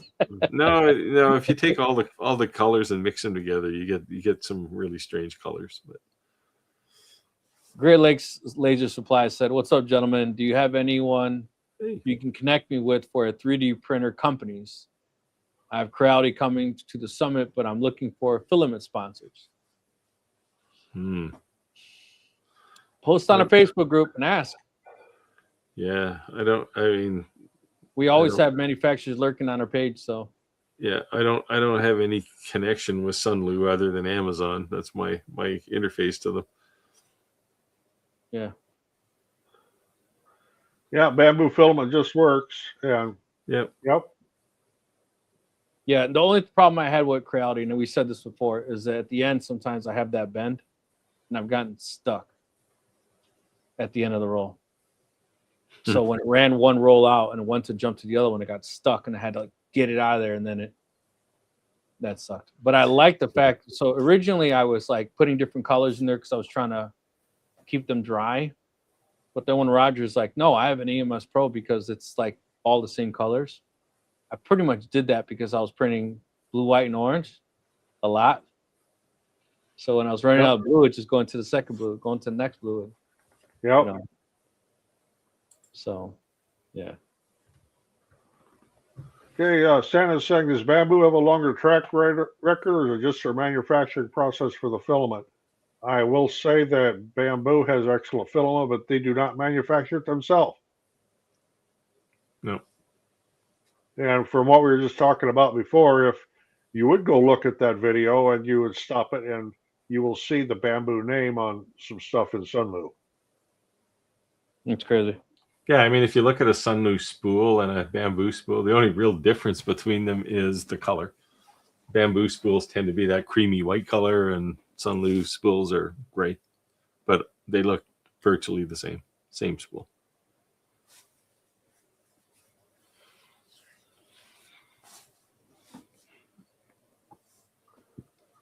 You want to take this, Steve, since you mentioned the recycle? Spectrum of Reality says making an extrusion machine and making your own recycled filament might be feasible as well. I don't know, because you can buy an awful lot of filament for the price of a filament extrusion machine. I mean, if you're in high volume, yeah, but if you're like, Joe Average hobbyist who prints a spool every 6 months, Yeah.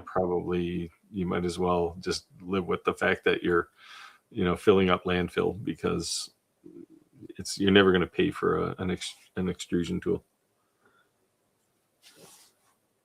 But, if you're like to hug trees like I do, then, maybe it's worth it.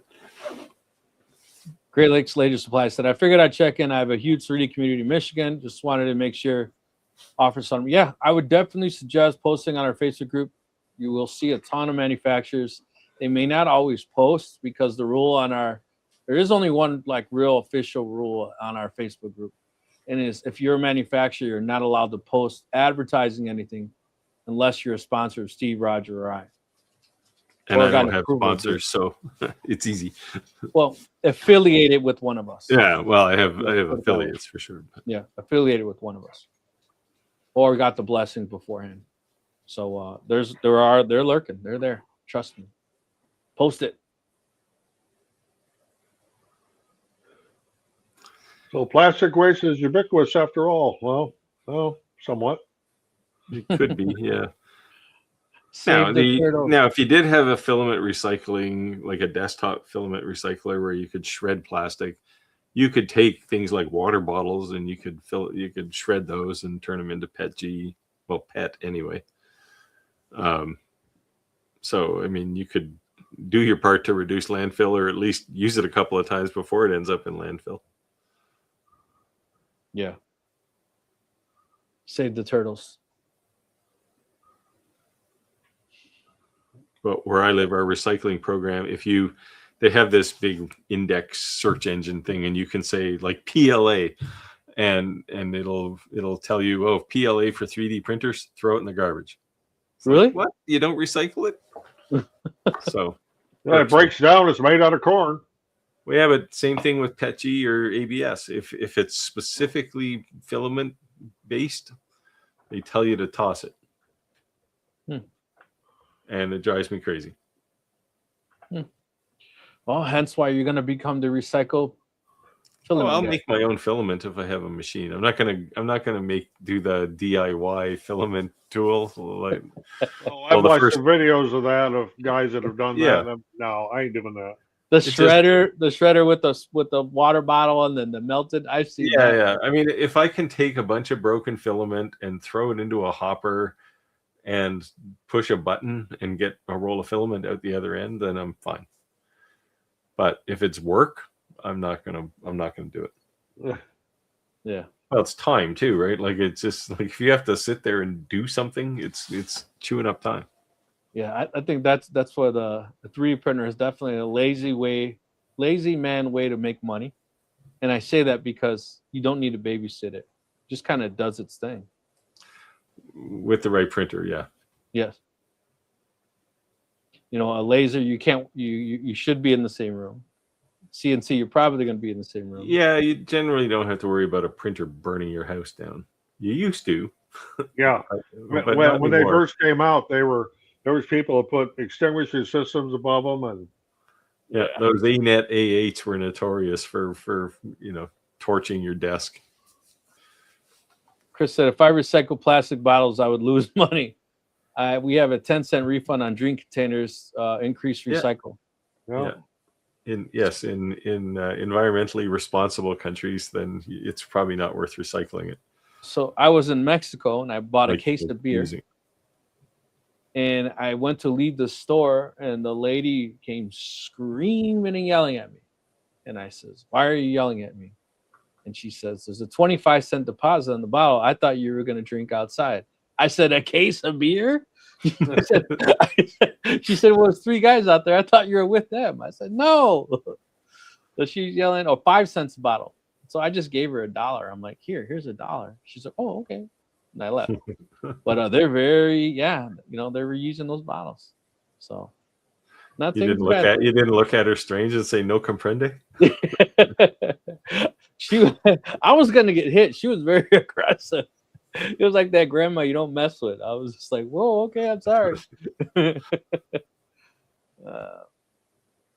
MF Furlough saying, good evening, gents. Checking late tonight. Well, we're here. Better late than never, late than never. Let us know if you have questions. Yeah, we still got some time. Yeah, we're open for comments here and suggestions or etc. So Steve, you've seen, or the audience have seen, Roger and I's not always so clean workspace. Are you ever going to show us your shop? Oh, you see bits and pieces of my shop in videos. And my shop is generally pretty clean. Okay. I'm running out of space, but it's right now it's actually a little chaotic because I got quite a few cardboard boxes from 2 big 3D printers plus now this alien cell box. This thing is a massive machine for a diode laser. Like it's a 2-person carry. So you still want that 8x4 laser? I still have a. Oh no, I don't want that thing. That's too big. I know. I'd have to put it on pulleys and hang it from the ceiling. Yeah. No, I think that laser is so cool, but it's definitely but it's such a single use thing. Like if you cut coasters with that thing, it's just not worth it. Now, if you were cutting like 1,000 coasters, it might be worthwhile. But Roger, I mean, you might be officially the coaster king if you had an 8x4 laser. Oh no. My Ray 5, I expanded to 800 millimeter square, which is basically a 4-foot square sheet of. Hey, speaking of the Ray 5, did Longer reach out to you and talk about the Ray 5? They have a new Ray 5 coming out. It's kind of small, but it's not the mini. Oh, I got some kind of email. I didn't even. I did see they talked to me Yeah. about converting mine to the 40 watt, but with everything that's going on with me this last month, I don't have time. No. It looked interesting. There's just no way I could possibly have time to look at it in the next 6 months. Speaking of watching our lives, looks like someone's who's in the field who'd want us to respond to review something, was friends with both you, Steve, and Roger. They just requested me right now. Funny. Yeah, who's that? You don't want to say? I felt embarrassed to butcher the name. Anna Engel? No, what company?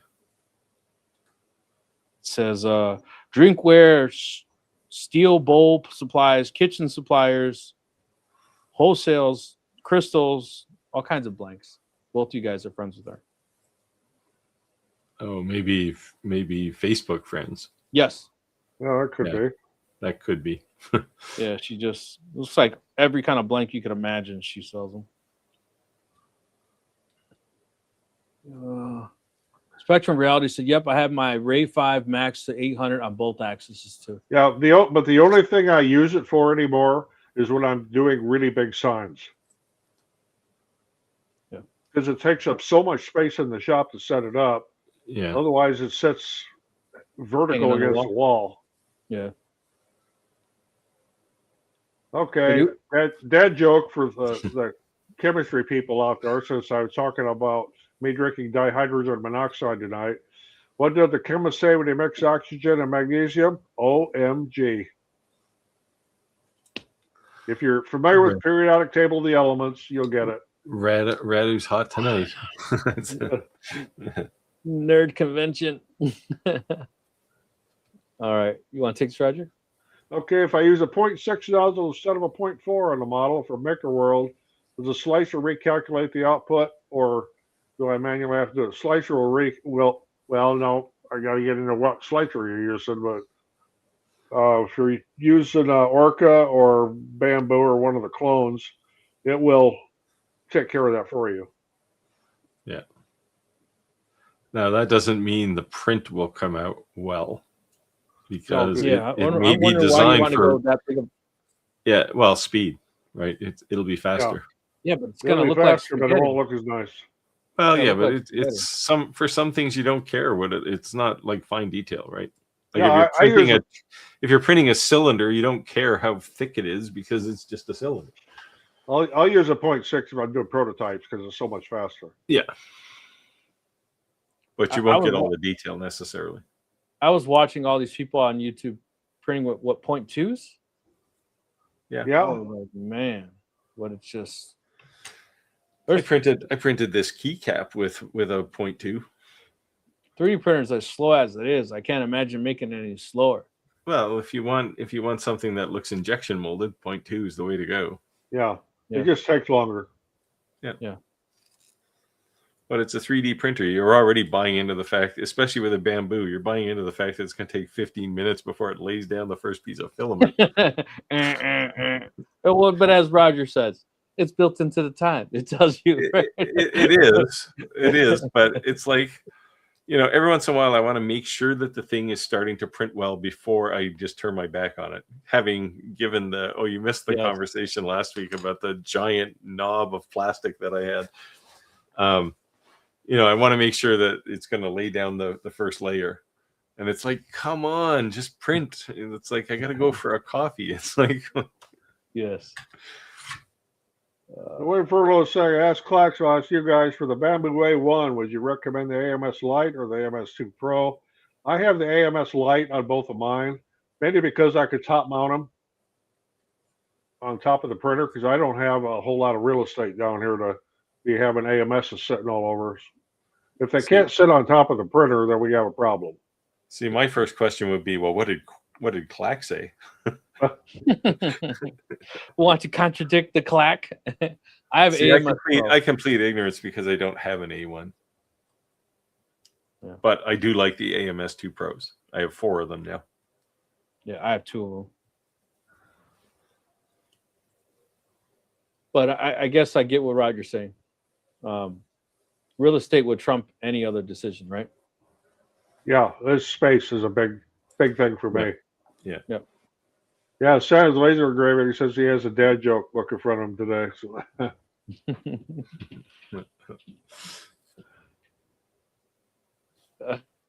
He said he wrote a couple chapters, I guess, in that dad's book joke. In that dad joke book, yeah.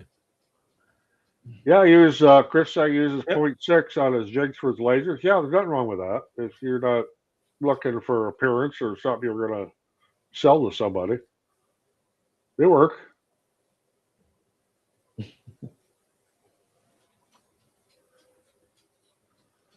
Okay, do I have any idea how much time we're saving the 0.6 over the 0.4? The time saving is not linear. I will say it's a little quicker, but it's not a linear, percentage. Yeah. Even with the 0.6, you can go to bigger layer heights too, right? It's because normally with a 0.4, your layer heights are usually smaller than that. Yeah. Like 0.2 or 0.15. So with a 0.6, you could go with a 0.6 layer height and squirt down a big pile of resin or filament. It'll be a lot faster. Yeah. Like more than the basic math of 20% there. Yeah, so Clark said he likes a compact top mount. I will, if I get my camera to go the right direction here. Yes, the shop's a mess.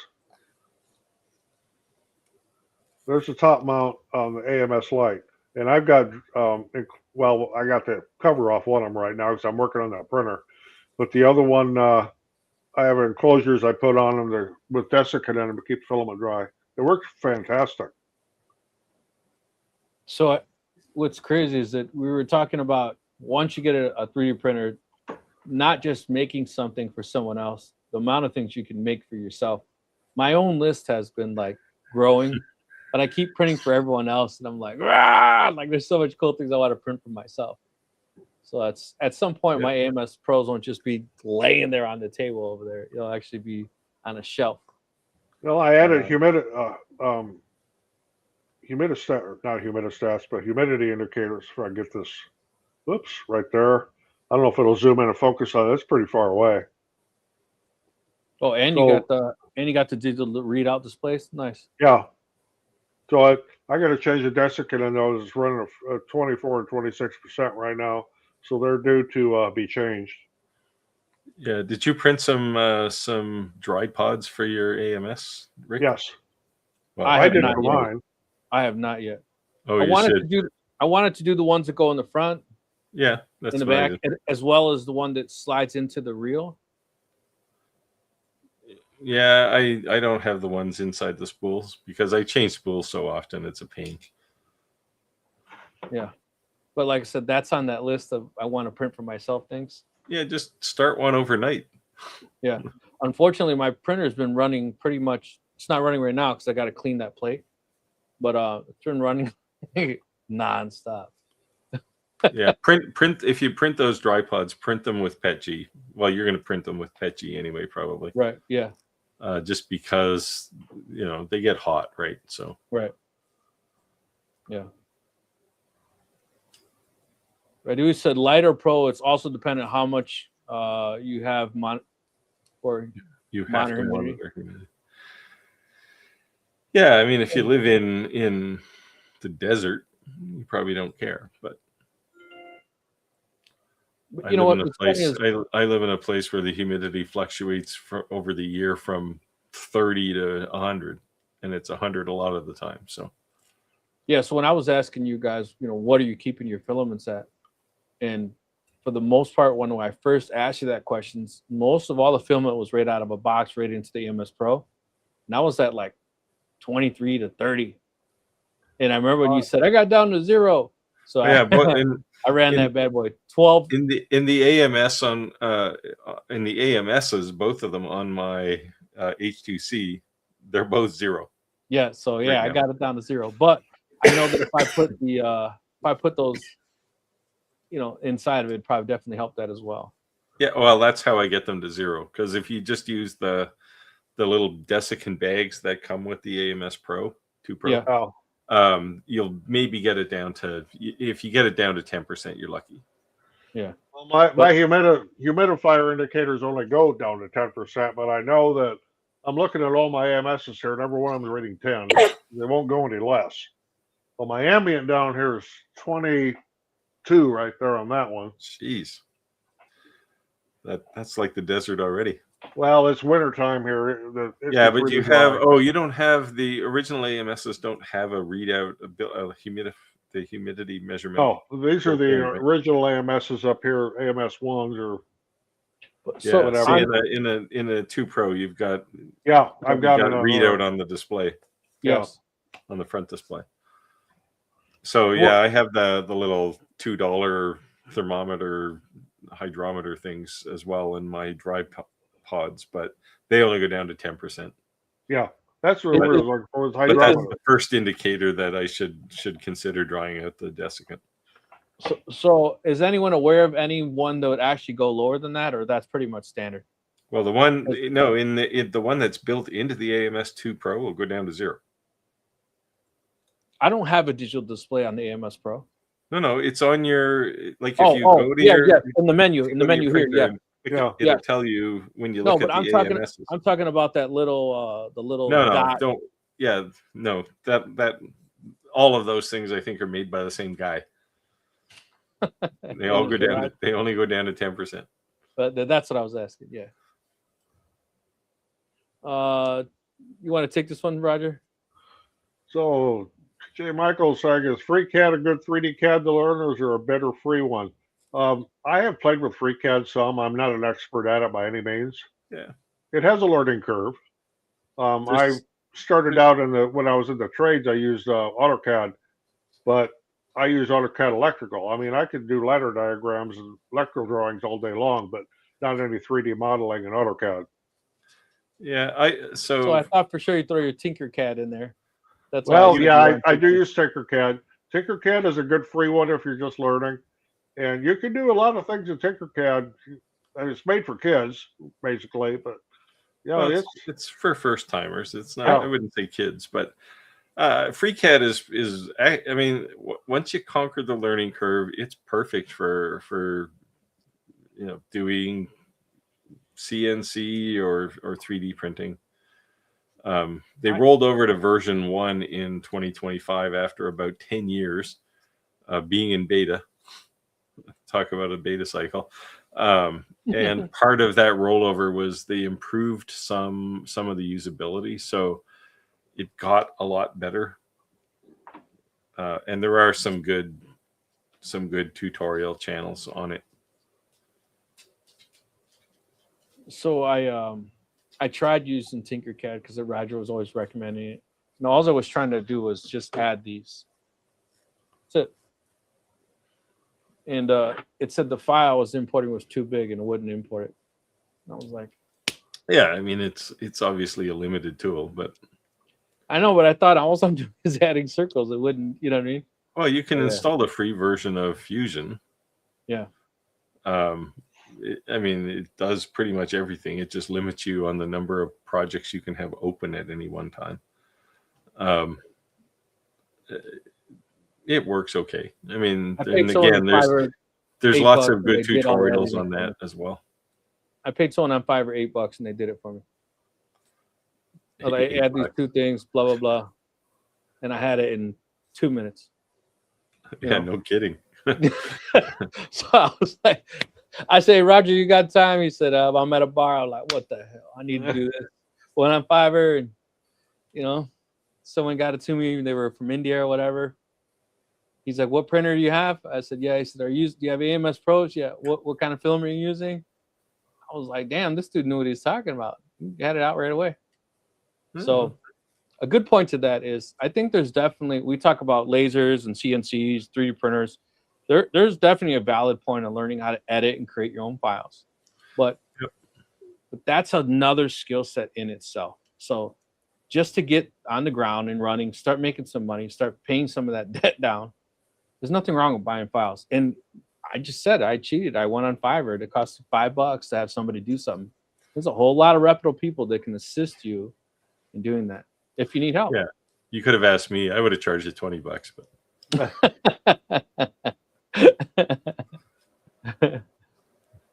But yeah. So Steve says he'll do any editing for $20. Remember that, guys? It's on video. well, that would only take me a minute. As the writer say, FreeCAD does have a learning curve, but it's worth it. Does a lot compared to some others. Yeah, I mean, it's a real CAD tool. It doesn't work. So the problem I have with FreeCAD, and I've spent a lot of time with tutorials on it, the problem I have is I have so much mental investment in Fusion that I have to unthink Fusion to do FreeCAD. But if every year when I have to renew my Fusion subscription, I think this is the year I'm just going to go over to FreeCAD and that's it. But then I look at the thousands of projects I have in Fusion, and it would take me months to move all those projects to something else. So invested. I spend my $500 or $600 and renew my Fusion subscription every year. Yeah. It irks me. So when Furlough say I don't have a dryer yet, so thought I may just want to spend the money on the drying AMS2 Pro for a dryer feature. Yeah, well, it works for that. Do 4 spools at a time. Yep. So Print one thing to yourself keep some dry pods and turn the thing into a real dryer. Yeah, one thing to keep in mind though is you cannot use a dryer while you're printing. Yeah. So, so if you have 2 of them, you can be drying in one while you're printing in the other. As long as you're not pulling from both. Right. So that's one thing that Anycubic has over Bamboo is with their Ace Pro. You can print while or dry while you're printing. That's cool. That's cool. Yeah, I was disappointed. I was like, when I saw that. I don't know how valid or how big of a concern that is, though. I mean, sure, you can put it on a marketing slide and say, "Oh, those guys can't dry while they're printing," but once you dry, the thing is going to be dry for weeks. Yeah, right. But I guess, but when you're first starting, you're loading all those up. It's 12 hours to dry that. Well, you don't have to take 12 hours. The thing will be dry in 4. I don't know. I never dry for 12 hours. I dry for unless you've been soaking in a bucket of water or something. Right, but the other thing is too is that you guys have those beads in there. That helps a lot too. Yeah. Well, that's the dry pod thing, right? Yeah, right. Then you don't even need to turn the thing on. It's dry all the time. Yeah, I got to print those things. About once every, I don't know, maybe once a month or even a little more, then I'll take them out and dry them. I got to do that. It's got once you can't pull it down below 10%, then you yank them out and turn all your black beads back into orange beads. So if anyone wants to sponsor Roger and I to go to the Bears game Skybox, let us know. We're definitely willing to go. Just so you know. Unfortunately, I'll be in Mexico. I'll be watching it from Mexico. It's going to be then Steve's going to have to fly from Canada. That's now, if you really want to be dedicated, then send me to the Skybox and. Come on, man! Come on. I'm not going to cross the border. If I was going to cross the border, I would have went to CES last week. Oh man, Chris said Tinkercad is great for simple quad, quick and dirty jobs as I do. Yeah, that's why I thought it'd be perfect. I'm literally just putting a circle. I'm like, this is no big deal. As long as they're not too big and you don't need like super dimensional accuracy or anything, Tinkercad is great. I mean, it's a good way to learn 3D. Yeah, but definitely if you're going to go for dimensional accuracy, don't use Tinkercad. Yeah. Sanders Living Grade. One question you have to ask for any of these CAD programs is where your design abilities are at now. Well, most people they don't have design abilities, and the CAD tool kind of forces you into a direction, right? So David I mean, I you can whip ever things use, up very quickly in Fusion. you ever use Easy Carve from Vectric for CNC work? That'd be for one of you guys. Easy Carve. I've never seen that one. Oh, that's the new their equivalent of easel. Oh, Yeah, I mean, everything from Vectric, seems to work the way they advertise it. As our channel for our live stream friend Andy Bird would say, all roads lead to Vectric anyway. So Yeah, I have what is it, Aspire? yeah. Yeah. Thanks, Andy. For nothing. That was expensive. Yeah, it's not cheap, but if you don't want to do all the 3D creation stuff, Well, then yeah. you don't need Aspire anyway. You can do almost everything you're ever going to do on a CNC with VCarve desktop, not desktop, the next one up, Pro. Yeah. Sanders Larry Grayson said, if you ever never drawn anything, you have learned how to 3D model you learn how to 3D model is setup. Yeah. Yeah, Sorry, I mean, sometimes I struggle with it. YouTube University is a good tool for this kind of stuff, right? So hence why we're here. yeah, well, I'm thinking, real reputable people. If you want to learn something like Fusion, a guy named Paul McWhorter, yeah, he did a whole tutorial, like, I don't know, there's like 20 lessons or 30 lessons on Fusion. It's a little old now, but it all fundamentally still works. And then Mango, whatever his name is, for FreeCAD. Chris said he only drives for 4 hours. I definitely need to print those then. I just got to. Yeah, I mean, 4 hours does it for me. no. Like if the dry pods have been recharged recently, so the desiccant is new. If I put a roll of filament in there, within 4 hours of just having it sit in there, it's going to be down to 0. Yep. I need to do it then. All right, guys, look like we're at time. Chris said, last comment here, it said, Aspire means you are ready to do that once in a decade job for most users. Yeah. So the abilities it has. But thank you guys for joining. Sorry I missed the last live. It was my son's birthday. We have his birthday this weekend, but it was hard to explain to a 5-year-old you're not going to celebrate something on his actual birthday. So we did something just for our family. So he was able to celebrate on his birthday. See, I knew he had 2 birthdays every year. Because I'm sure you've already missed a live stream because it was his birthday. No, that was probably my daughter's. But my son's actual birthday was on Wednesday or whatever, and then my son's birthday party is this Saturday. But yeah. All right, guys. So, cool. Thanks for joining. See you guys on next one. Yep. See y'all next week. Thank you. Take care, all. Bye.